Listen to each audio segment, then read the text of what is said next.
अस्सलाम वालेकुम नाजरीन, मैं हूं आपका होस्ट सैफुर रहमान आसरानी बलोच और आप देख रहे हैं बलोच स्टूडियो यूट्यूब चैनल।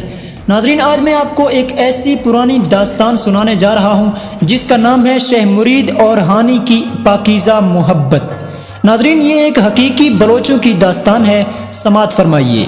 नाजरीन, 15वीं सदी के आखिर और 16वीं सदी के आगाज़ में बलोच कबाइल के जंगजू जवान मीर चाकर खान रिंद की रहनुमाई में सिस्तान और मकरान से होते हुए सारवान और फिर कच्ची में काफिला पहुंचा। यहाँ से बढ़कर चाकर खान रिंद और जंगजू शाह सवारों ने सहवी, जिसे आजकल सिब्बी कहते हैं, और डाटर में पड़ाव डाली।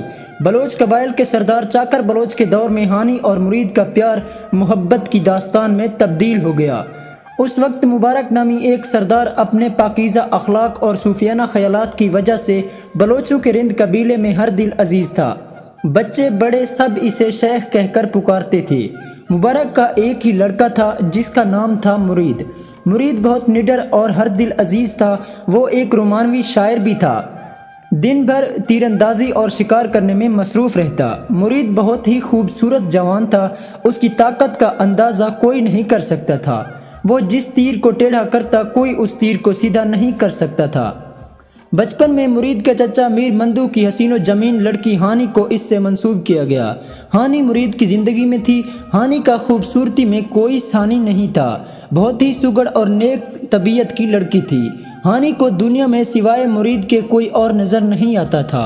एक दिन मीर चाकर खान रिंद और शेख मुरीद शिकार से वापस आ रहे थे तो रास्ते में उनका गुजर हानी के घर से हुआ। शेख मुरीद और मीर चाकर को बहुत प्यास लगी थी। शेख मुरीद हानी को देखना भी चाहता था। पानी का तकाजा किया और घर में कोई नहीं था तो हानी 2 प्यालों में पानी लेके आई। जब हानी पानी लेकर आई तो उसमें थोड़े से पत्ते उसने खजूर के डाल दिए। हानी को जब मीर चाकर ने देखा तो देखता ही रह गया। एक प्याला मीर चाकर और एक प्याला शेख मुरीद ने लिया। शेख मुरीद ने जल्दी से पत्ते निकाले और पानी एक ही सांस में पी लिया। और मीर चाकर ने कहा, क्या यहाँ साफ पानी भी नहीं मिलता पीने को? फिर आहिस्ता आहिस्ता पत्ते निकालकर पानी पीने लगा। शेख मुरीद ने खाली पेट एक ही सांस में पानी पिया तो इससे उसकी तबीयत खराब हो गई। तब मीर चाकर को इन पत्तों की वजह समझ में आ गई। मीर चाकर हानी की खूबसूरती पर पहले ही फिदा हो चुका था, वहीं अब इसकी जहानत का भी गर्विदा हो चुका था और दिल में सोचने लगा कि इतनी खूबसूरत और हसीन लड़की मेरी बीवी होनी चाहिए। एक दिन मीर चाकर के दरबार में मुख्तलिफ सरदारों ने मुख्तलिफ कौल लिए, जिस पे कहा गया कि कोई भी सरदार इन कौलों से कभी भी नहीं फिरेगा, अगरचे उनकी जान भी चली जाए। आखिर में बारी शेख मुरीद की आई तो शेख मुरीद ने कौल दिया कि मुझसे जुमरात के दिन कोई भी साइल, कोई भी सवाल करेगा और मुझसे जो कुछ भी मांगेगा, चाहे वो मेरी कितनी ही कीमती चीज क्यों ना हो, मैं वो चीज उसे बख्श दूंगा। इस कौल के बाद मीर चाकर को एक उम्मीद की किरण नजर आई। उसने चंद गाने वालों को शेख मुरीद के पास जुमरात को भेजा। गाने वालों ने शेख मुरीद को शेख मुरीद का ही कलाम सुनाया। इसे सुन के वो बहुत खुश हुआ। गाना जब खत्म हुआ तो शेख मुरीद ने खुशी से कहा, मांगो क्या मांगते हो? मेरी तलवार, मेरी जीरा, घोड़ा, मेरी कमान, जो भी मांगोगे इनकार नहीं करूंगा। गाने वाले ने कहा कि हमें इनमें से कुछ भी नहीं चाहिए, तुम चांद जैसी हानी मीर चाकर को बख्श दो। ये बात सुनते ही शेख मुरीद ने नयाम से तलवार निकाली और फिर याद आया कि मैंने खुद ही कौल दिया था कि मैं जुमरात को किसी भी साइल को इनकार नहीं करूंगा और बलोच अपने कौल के पक्के होते हैं, वो इससे कभी भी नहीं फिरते। तब शाह मुरीद ने कहा, जाओ, मैंने हानि बख्श दी। इस वाक़े के बाद मीर चाकर रिंद रिश्ता लेकर हानि के घर गए। चुनाचे जाकर उस वक्त हानि के वालिद के पास गए और सारा माजरा सुना दिया। हानि के वालिद ने कहा, सखी शेर दिल मुरीद ने हानि तुम्हें बख्श दी तो हम उसकी सुरखरुई के लिए तुम्हें हानि बख्शते हैं। और वो खामोश होकर कमरे में चले गए और हानि को सारा माजरा सुना दिया।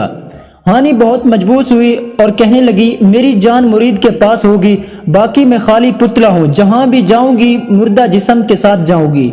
फिर मीर चाकर ने हानि से शादी कर दी मगर उसकी मोहब्बत हासिल न कर सका। दूसरी जानिब हानि की इश्क में शेख मुरीद भी नीम पागल हो चुका था। वो आधी रात को उठता और हानि के घर की तरफ देखता और कहता, काश इस दुनिया में मोहब्बत करने वाले न होते। वो हानि को याद कर करके खूब आंसू बहाता। उसकी ख्वाहिश थी कि हानि आखिरी बार चेहरा दिखा दे तो वो 30 साल तक गोट वापस नहीं आएगा। मुरीद हमेशा हानि के इश्क में तीर को टेढ़ा करता रहता। फिर मुरीद ने एक रोज अपने महबूब के किले में दाखिल होने की कोशिश की تو میر چاکر نے اسے مارنے کی دھمکی دی اور کہا کہ ہانی کو بھول جاؤ، مگر پھر بھی وہ قلعے کے گرد گھومتا اور چکر لگاتا رہا۔ اس کی یہ حرکت دیکھ کر میر چاکر نے مرید کو قتل کرنے کی ٹھان لی۔ جب ہانی کو علم ہوا تو اس نے مرید کو پیغام بھجوایا کہ چاکر تمہیں جان سے مارنے کا منصوبہ بنا رہا ہے اور وہ تمہارا سر قلم کر کے دیوار پر لگانا چاہتا ہے۔ شیخ مرید نے جواب دیا، مجھے میری بہادر ماں نے دودھ پلایا ہے اور مجھے میری بہادر دایا نے لوریاں دے کر سرایا ہے۔ میری ماں کا دودھ اور دایا کی لوریاں ایسی نہیں کہ چاکر کے لوگ مجھے مار سکیں۔ مرید کی دیوانگی روز بروز بڑھتی جا رہی تھی۔ مبارک نے اپنے بیٹے کو سمجھانے کی بہت کوشش کی اور کہا کہ پاگل مت بنو، تم کسی صورت میں بھی چاکر کے مد مقابل نہیں بن سکتے۔ ذرا سوچو، اس کی ایک آواز پر ہزاروں شاہ سوار اور پیادے سپاہی لبیک کہتے ہوئے آتے ہیں، مگر شیخ مرید پر باپ کی باتوں کا کوئی اثر نہ ہوا۔ مبارک نے اپنے بیٹے کو چاکر کی عظمت اور رعب سے مرعوب کرنے کی بہت کوشش کی، مگر شیخ مرید کے ہونٹوں پر ایک ہلکی طنزیہ مسکراہٹ نمودار ہوئی اور کہا کہ چاکر بھی مجھ جیسا انسان ہے، اس میں اور مجھ میں فرق صرف اتنا ہے کہ بلوچوں نے اسے سردار بنایا ہے، لیکن بہادری، دلیری اور جواں مردی میں اس سے کہیں زیادہ ہوں۔ مجھے بھی لوگ خونخوار اور عاشق مرید کہتے ہیں۔ یہ پہاڑ اور میر چاکر کے سنگین قلعے میرے عزائم کی راہ میں رکاوٹ نہیں بن سکتے۔ مبارک یہ گستاخانہ باتیں سن کر آگ بگولا ہو گیا۔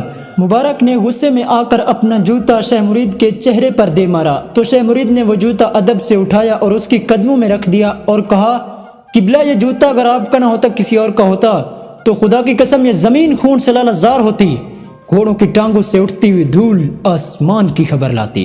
اس توہین کے بعد مرید نے دل میں فیصلہ کر لیا کہ اب وہ اس گھر اور گلیوں میں نہیں رہے گا۔ چنانچہ مرید نے سفید کپڑے اتار کر فقیرانہ لباس پہن کر چند درویشوں کے ہمراہ مکہ مکرمہ چلے گئے۔ 30 سال تک وہ مکہ مکرمہ میں مقیم رہا۔ ادھر مبارک بیٹے کی جدائی میں تڑپتا رہا۔ وہ بہت پشیمان تھا لیکن بے سود۔ شیخ مرید کے اس طرح چلے جانے کے بعد ہانی بھی ایک پتھر بن کے رہ گئی۔ اسے کھانے پینے تک کا ہوش نہ تھا۔ اس کی سہیلیوں نے بھی دل بہلانے کی بہت کوشش کی لیکن بے سود، مگر اس کی دل کی کلی نہ کھل سکتی۔ ایک طویل عرصے کے بعد یعنی 30 سال گزر جانے کے بعد جب وہ مکمل طور پر بوڑھا ہو چکا تھا تو چند درویشوں کے ساتھ سہوی یعنی سبی لوٹا۔ جب چاکر کے قلعے کے قریب پہنچا تو وہاں کچھ نوجوان تیر اندازی کی مشق کر رہے تھے۔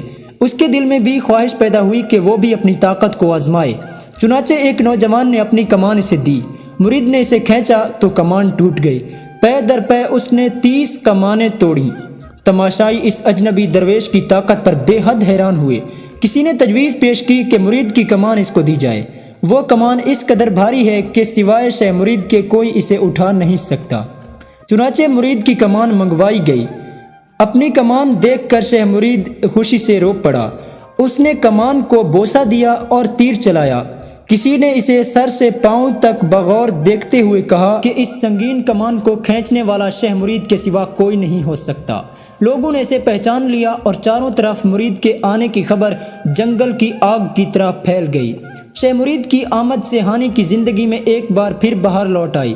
اس کے ہونٹوں پر مسکراہٹ کی تیوی دوبارہ ناچنے لگی اور اس کی زرد رخساروں پر شفق کی سرخی دوبارہ نمودار ہوئی۔